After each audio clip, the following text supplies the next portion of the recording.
재수감 95세 출소. 이명박 전 대통령이 다스 자금 횡령, 삼성 등에서 뇌물을 받은 혐의로 징역 17년과 벌금 130억, 추징금 57억 8천만 원의 선고를 받았습니다. 원심이 확정된 건데 2심에서 나온, 항소심에서 나온 결과죠. 2007년 확정된 거죠, 대법원에서. 실소유 논란 처음 불거진 후 13년간 이어져온 다스는 누구 것이냐, 대법원이 MB 것이다 라고 이제 종지부를 찍은 겁니다. 재판부는 이 전 대통령이 다스 설립 과정에 적극 관여했고 그와 아들이 다스의 주요 경영권 행사한 점 등을 비춰봤을 때 실소유자로 판단한 1, 2심의 판단이 문제없다, 이렇게 판단을 내렸습니다. 이 전 대통령은 신변 정리의 시간을 가진 뒤 내달 2일에 재수감될 예정이라고 하는데요. 사면이나 가석방이 없을 시에는 언제 출소합니까? 보시죠. 2036년 11월 이명박 전 대통령이 95세 되는 해에 출소를 할 수 있게 된다라는 계산이 됩니다. 이에 대해서 이명박 대통령 측은 매우 반발하고 있습니다. 법치가 무너졌다. 이명박 전 대통령 입장문 냈군요. 나라의 미래가 걱정된다. 대법, 공정하지도 정의롭지도 못했다. 진실은 반드시 밝혀질 것이다. 라고 밝히고 있는 상황이고요. 이명박 전 대통령의 측근인 이재호 전 의원도 반발을 했습니다. 들어보시죠. 이런 사건은 대개 단독으로 선고를 합니다. 단독으로. 전직 대통령이지 않습니까? 근데 선고를 일반 범들하고 쭉 해서 그냥 이런 건 없습니다. 승복할 수 없는 정치재판이고 정치보복이고, 대법원은 거듭 말하지만은 문재인 정권의 협력업체로 전락했다. 그 이상도 그 이하도 아니다. 자, 이명박 대통령 측은 강하게 반발하고 있는 그런 상황인 건데, 일단 이재명 기자, 대법원의 판단에 근거랄까요? 의미일까요? 어떻게 보십니까?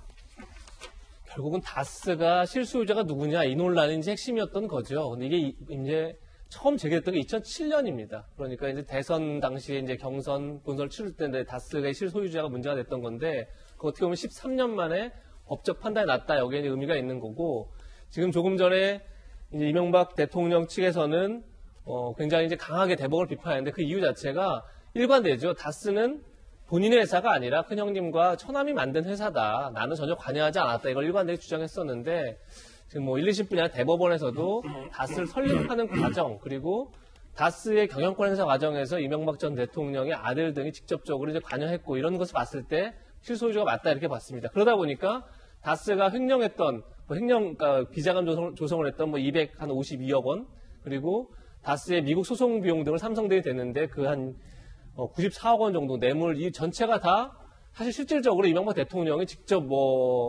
갖고 있는 건 아니지만 결국은 실소유주가 이명박 전 대통령이기 때문에 다스 횡령금이라든지 뇌물이 전체가 다 이명박 대통령의 혐의다, 이렇게 봐서 지금 17년형을 구형한 거고, 조금 전에 화면은 이명박 대통령이 이제 다음 주 월요일 날 다시 이제 구치소에 수감이 되죠. 그 전에 법원에서 양해를 구해서 지금 병원에 가서 이제 본인도 마지막에 신변 정리라고 몸 건강 상태도 체크하고 약도 받아오겠다, 이렇게 한 건데, 글쎄요, 지금 이명박 전 대통령 측에서는 결국 정치 보복이다, 이렇게 주장하는 거고, 또 반대쪽에 봤을 때는 13년 만에 정의가 실현된 거다, 이렇게 볼 수 있는데, 어쨌든 간에 대통령, 전직 대통령들의 잔혹사가 계속 이어지고 있는 것 자체는 그냥 역사의 불행이 아닌가 싶습니다. 예. 이명박 대통령 측에서는 강력하게 지금 법원의 판단에 대해서 반박을 하고 있기 때문에, 전해드렸고요. 김관선 변호사님, 95세에 돼야 출소가 됩니까? 그 징역 17년형이라는 의미가 그런 겁니까? 그렇죠. 징역 17년을 만약에 다 채우게 되면 95세가 되는 거고요. 그 다음에 또 벌금 130억이에요. 근데 만약에 벌금 130을 내지 않으면 우리 노역장치를 3년을 더 할 수 있거든요. 그러면 98세까지 있어야 하는 거예요. 만약에 저 벌금을 내지 않으면. 그런데 어제 선고가 됐는데 벌써 사면 얘기가 나오고 있어요. 저는 좀 빠르다는 생각이 좀 들어요. 그래서 물론 우리가 이전에 전두환이랄지 아니면 노태우 전 대통령 같은 경우에도 이제 징역 한 2년 정도 살다가 이제 사면이 됐거든요. 이제 그런 전례 비추어 보면 과연 이제 문재인 정부에서 어떻게 할 것인지 제가 볼 때는 아마 국민의 생각이 굉장히 많은 영향을 미칠 거라 이렇게 생각을 합니다. 그런데 사면을 받더라 하더라도요, 추징금은 내야 합니다. 그래서 사면 받으면 징역형을 안 살고 벌금은 안 낼 수 있지만 추징금은 내야 돼요. 근데 추징금에 대해서는 검찰에서 추징 보전 명령을 해가지고 지금 이명박 전 대통령의 집하고 그다음에 이제 부천에 있는 공장 부지가 있거든요. 거기에다가 이미 어떻게 보면 압류를 해놓은 상태예요. 그래서 추징금은 아마 뭐 받을 걸로 예상이 되는데 아마 본인 입장에서는 뭐 사면해주겠지 그런 생각했을 가능성이 좀 크다고 보고 또 이제 가석방이라는 제도가 있습니다. 이제 가석방은 형기의 한 3분의 1 정도를 살으면 가석방의 요건이 되는 거예요. 그러니까 여러 가지 많은 생각을 할 거예요. 그런데 설마 나를 95세까지 살리겠어? 이런 생각을 할 가능성도 상당히 많다고 봅니다. 그렇군요. 박근혜 전 대통령이 지금 3년 넘게 복역 중이고 이명박 전 대통령까지 다시 구치소로 들어가게 되면 박근혜, 이명박 두 분의 전 대통령 모두 다 이제 오게 있는 건데 이명박 대통령 측에서는 이것은 이제 정치보복 수사다 라는 항변이 나오고 있습니다. 문재인 정권이 보복 수사를 한 결과로서 이런 결론을 낸 것이다라고 주장을 하고 있는 건데 야당에서는 어떻게 생각하십니까? 일단은 대법원의 판결이 나왔기 때문에 2심의 판결을 확정한 것입니다. 일단 법원의 판결을 지켜보고 존중해야 된다는 측면들이 있습니다만 전직 대통령이 이렇게 불행한 역사를 가져가게 된다는 것에 대해서 참담한 마음을 금할 길이 없습니다. 윤석열 총장 얘기를 조금 전에 우리가 하지 않았습니까? 대전에 가서 검찰개혁의 핵심에 대해서 얘기했던 두 가지가 있는데요. 하나가 평등이고 하나가 공정입니다.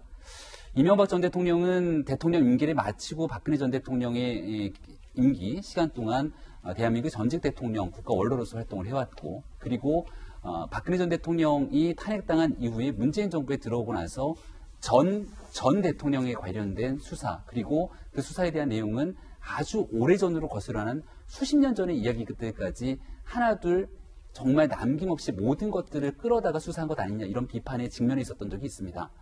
그렇다면 윤석열 총장이 얘기하고 있는 공정과 평등의 관점에서 바라보게 된다면 대한민국 국민이 위임했던 권력이라면 그 기간이 5년이든 10년이 지나든 언젠가는 여기에 대해서 아주 모든 것 하나 이명박 전 대통령 수사와 똑같은 방식으로 전직 대통령에 대한 수사들이 이제 이어가야 되는 것인가 이런 선례를 남기지 않는가 싶은데요.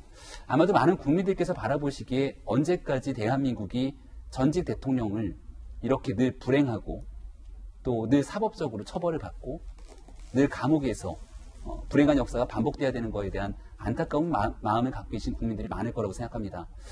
문재인 정부에서 이러한 과거에 대한 적폐청산 수사를 굉장히 강하게 지속했다면 이 형평과 정의 잣대에서 현 정부에서는 굉장히 떳떳하고 깨끗한 상태로서 모든 권력의 운용을 할 거라 믿었던 국민들이 많으실 것 같은데 애석하게도 현 정부에서 일어나고 있었던 많은 일들에 대한 수사는 오히려 수사를 하게 되는 주체들이 좌천되거나 그 길에 대해서 검찰개혁이라고는 미명으로 사라지게 됩니다.